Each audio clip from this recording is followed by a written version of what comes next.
ಜಾತಿ ಗಣತಿ ವಿಚಾರಕ್ಕೆ ಸಂಬಂಧಪಟ್ಟಂತೆ ಅವಾಗವಾಗ ಸರ್ಕಾರದ ಕಡೆಯಿಂದ ಕೆಲವೊಂದಷ್ಟು ಹೆಜ್ಜೆಗಳನ್ನ ಇಡ್ತಕ್ಕಂಥದ್ದನ್ನ ನಾವು ನೋಡಿದ್ದೇವೆ.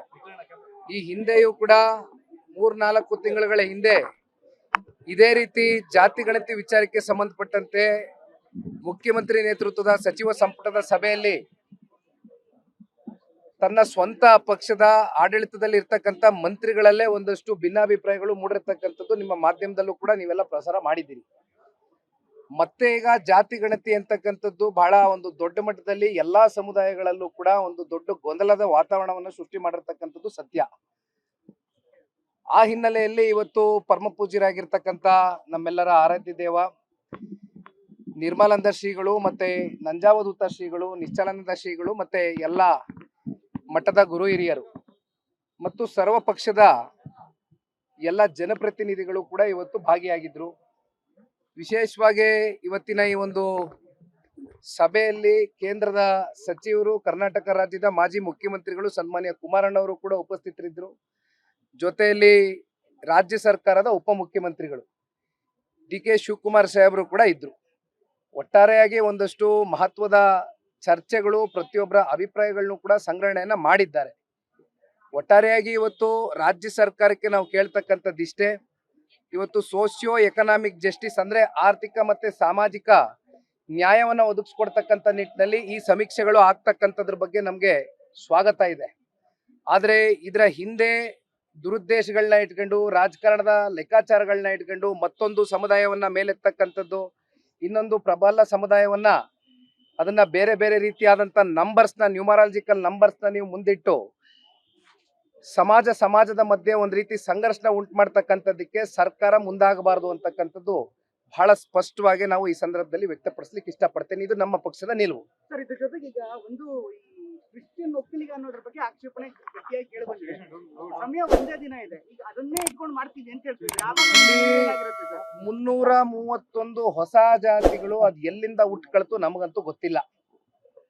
ಅದಕ್ಕೆ ನಾನು ಹೇಳ್ತಾ ಇರೋದು, ಒಂದ್ ಕಡೆ ತಮ್ಗೆ ಗೊತ್ತಿದ್ದಂಗೆ ಕಾಂತರಾಜು ಅವರ ಅಧ್ಯಕ್ಷತೆಯಲ್ಲಿ ಹಿಂದುಳಿದ ವರ್ಗದ ಒಂದು ಆಯೋಗ ಮಾಡ್ಕೊಂಡು 3 ವರ್ಷಗಳ ಕಾಲ ಅವೆಲ್ಲವೂ ಕೂಡ ಮಾಡಿದ್ರು. 180 ಕೋಟಿ ಖರ್ಚು ಮಾಡಿದ್ರು. ಕೊನೆಗೆ ಮೆಂಬರ್ ಸೆಕ್ರೆಟರಿ ಕೂಡ ಸೈನ್ ಆಗ್ತಿರ್ತಕ್ಕಂಥ ನಿಟ್ಟಿನಲ್ಲಿ ಸನ್ಮಾನ್ಯ ಕುಮಾರಣ್ಣ ಅವರ ಬಳಿ ಫೈಲ್ ಬಂದಾಗ ಅದನ್ನ ರಿಜೆಕ್ಟ್ ಮಾಡ್ತಾರೆ. ಈಗ ಬಹುಶಃ ಮಧುಸೂದನ್ ಅವರ ಅಧ್ಯಕ್ಷತೆಯಲ್ಲಿ ಹೊಸ ಆಯೋಗವನ್ನ ರಚನೆ ಮಾಡಿ ಕೇವಲ 15 ದಿನದಲ್ಲಿ, ಐ ಥಿಂಕ್ ಸೆಪ್ಟೆಂಬರ್ 22 ಇಂದ 15 ದಿನದ ಒಳಗಡೆ 2 ಕೋಟಿ ಜನಗಳಿಗೆ ನೀವು ಹೋಗಿ ತಲುಪ್ತಕ್ಕಂಥದ್ದಷ್ಟೇ ಅಲ್ಲ, ಪ್ರತಿ ಮನೆಯಲ್ಲೂ ಪ್ರತಿ ವ್ಯಕ್ತಿಗೂ ಕೂಡ ನೀವು 60 ಪ್ರಶ್ನೆಗಳನ್ನ ಇಟ್ಟು ಅವ್ರ ಮುಂದೆ ಇವೆಲ್ಲವನ್ನ ಕೂಡ ಇವತ್ತು ನೀವು ವಾಸ್ತವಾಂಶವನ್ನ ಕಲೆ ಹಾಕ್ಬೇಕು ಅಂತಕ್ಕಂಥದ್ದಾದ್ರೆ 15 ದಿನದಲ್ಲಿ ಇದು ಸಾಧ್ಯವಾ? ಇಸ್ ಇಟ್ ಪ್ರಾಕ್ಟಿಕಲಿ ಪಾಸಿಬಲ್ ಅಂತಕ್ಕಂಥದ್ದು. ಯಾಕೆಂದ್ರೆ ಒಂದು ಡೆಕೇಡ್ ಅಂದ್ರೆ 10 ವರ್ಷದಿಂದ ಆಗದೆ ಇರತಕ್ಕಂಥ ಈ ಜಾತಿ ಸಮೀಕ್ಷೆ ಈಗ ಯಾಕೆ? ಆಮೇಲೆ ಒಂದ್ ಕಡೆ ನಾನು ಹೇಳ್ತಕ್ಕಂಥದ್ದು ನೋಡಿ, ನಮಗೆ ನಿಮ್ಗೆ ತಿಳಿದ ಮಟ್ಟಕ್ಕೆ ಇವತ್ತು ರಾಜ್ಯ ಸರ್ಕಾರಕ್ಕೆ ಅಧಿಕಾರ ಇರ್ತಕ್ಕಂಥದ್ದು ಸಮೀಕ್ಷೆ. ಆದ್ರೆ ಅಂತಿಮವಾಗಿ ಇದನ್ನ ಕೇಂದ್ರ ಸರ್ಕಾರವೂ ಕೂಡ ಇವತ್ತು ಜಾತಿ ಗಣತಿ ಕಾಲಂ ಅಂತಕ್ಕಂಥದ್ದನ್ನ ಸೇರಿಸಿದ್ದಾರೆ. 4 ತಿಂಗಳಲ್ಲಿ ಎಲ್ಲವೂ ಕೂಡ ಕೇಂದ್ರ ಸರ್ಕಾರದ ಕಡೆಯಿಂದ ಇಡೀ ರಾಜ್ಯ ವ್ಯಾಪ್ತಿ ಇವತ್ತು ಸಮೀಕ್ಷೆ ನಡೆಸ್ತಾ ಇದ್ದಾರೆ. ಅಧಿಕೃತವಾಗಿ ಅವ್ರ ಕಡೆಯಿಂದ ಇವೆಲ್ಲವನ್ನ ಹೊರಗಾಕ್ತಾರೆ ನಂಬರ್ಸ್. ಮತ್ತೆ ಇಲ್ಲಿ 405 ಕೋಟಿನೋ 420 ಕೋಟಿನೋ ಮತ್ತೆ ಈ 15 ದಿನದಲ್ಲಿ ಇದೇನು ಖರ್ಚು ವೆಚ್ಚ ತೋರಿಸ್ಕೊಂಡಿದ್ದಾರೆ, ಇದೆಲ್ಲ ನಿಜಕ್ಕೂ ಕೂಡ ಅವಶ್ಯಕತೆ ಇದೆಯಾ ಅಂತಕ್ಕಂಥದ್ದು ಎಲ್ಲರಲ್ಲೂ ಯಕ್ಷ ಪ್ರಶ್ನೆ ಕಾಡ್ತಾ ಇದೆ. ಸರ್, ಇದ್ರ ಜೊತೆಗೆ ಕಾಲಂನಲ್ಲಿ ಕೆಲವೊಂದಿಷ್ಟು ವ್ಯಕ್ತಿಗತ ಪ್ರಶ್ನೆ ಕೇಳಿದ್ದಾರೆ. ಉದಾಹರಣೆಗೆ ನಿಮ್ಮ ಮನೇಲಿ ಎಷ್ಟು ಚಿನ್ನ ಇದೆ ಅಂತ, ಈ ತರ ಪ್ರಶ್ನಾವಳಿಗಳ ಬಗ್ಗೆ ಆಕ್ಷೇಪಣೆ ವ್ಯಕ್ತ ಆಗಿದೆ. ಅಂದ್ರೆ ವ್ಯಕ್ತಿಗತವಾಗಿರುವಂತದ್ದು, ಪರ್ಸನಲ್ ಆಗಿರುವಂತಹ ಕಾಲಂಗಳು ಯಾಕೆ ಬೇಕಿತ್ತು ಅಂತ. ಜೊತೆಗೆ ಸರ್ಕಾರ ಹೇಳ್ತಾ ಜಾತಿ ಗಣತಿ ಅಲ್ಲ, ಸಾಮಾಜಿಕ ಶೈಕ್ಷಣಿಕ ಸರ್ವೆ, ಹೀಗಾಗಿ ಅವರ ಸಾಮಾಜಿಕ ಸ್ಥಿತಿಗತಿ ಬಗ್ಗೆ ಇದು ಬೇಕು ಅನ್ನೋದು ಏನ್ ಹೇಳ್ತೀವಿ? ಅಲ್ಲ, ಒಂದು ಇವತ್ತು ಈ ಸಮೀಕ್ಷೆಗಳು ಆಗ್ಬೇಕಾಗಿರ್ತಕ್ಕಂಥದ್ದು ಕಟ್ಟ ಕಡೆಯ ಗ್ರಾಮೀಣ ಪ್ರದೇಶದಲ್ಲಿ ಯಾವ ಒಬ್ಬ ವ್ಯಕ್ತಿ ಸರ್ಕಾರದ ಕೆಲವೊಂದಷ್ಟು ಸವಲತ್ತುಗಳಿಂದ ವಂಚಿತನಾಗಿದ್ದಾನೆ ಅಂತ ವ್ಯಕ್ತಿಗಳಿಗೆ ಮೇಲೆತ್ತಕ್ಕಂಥದಕ್ಕೆ ಸಮೀಕ್ಷೆ ಆಗಬೇಕು.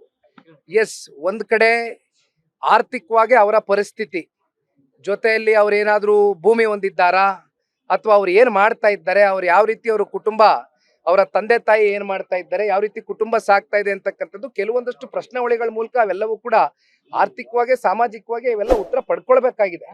ಆದ್ರೆ ಅದು ಯಾವ ಒಂದು ನಿಯಮಾವಳಿಗಳನ್ನ ಇಟ್ಕೊಂಡು ಮಾಡ್ತಾ ಇದ್ದಾರೆ ಅಂತಕ್ಕಂಥದ್ದು ಕೂಡ ಇವತ್ತು ನಾವು ಕಾದು ನೋಡೋಣ. ಲೇಟೆಸ್ಟ್ ಹಾಗೂ ಇಂಟ್ರೆಸ್ಟಿಂಗ್ ಸುದ್ದಿಗಳಿಗಾಗಿ ಬಾಸ್ ಟಿವಿ ಕನ್ನಡ ಚಾನೆಲ್ನ ಸಬ್ಸ್ಕ್ರೈಬ್ ಮಾಡಿ, ಹಾಗೆ ಬೆಲ್ ಐಕಾನ್ ಪ್ರೆಸ್ ಮಾಡಿ. ಇದರ ಜೊತೆಗೆ ಫೇಸ್ಬುಕ್, ಇನ್ಸ್ಟಾಗ್ರಾಮ್, ಎಕ್ಸ್ ನಲ್ಲೂ ಮಿಸ್ ಮಾಡದೆ ಫಾಲೋ ಮಾಡಿ.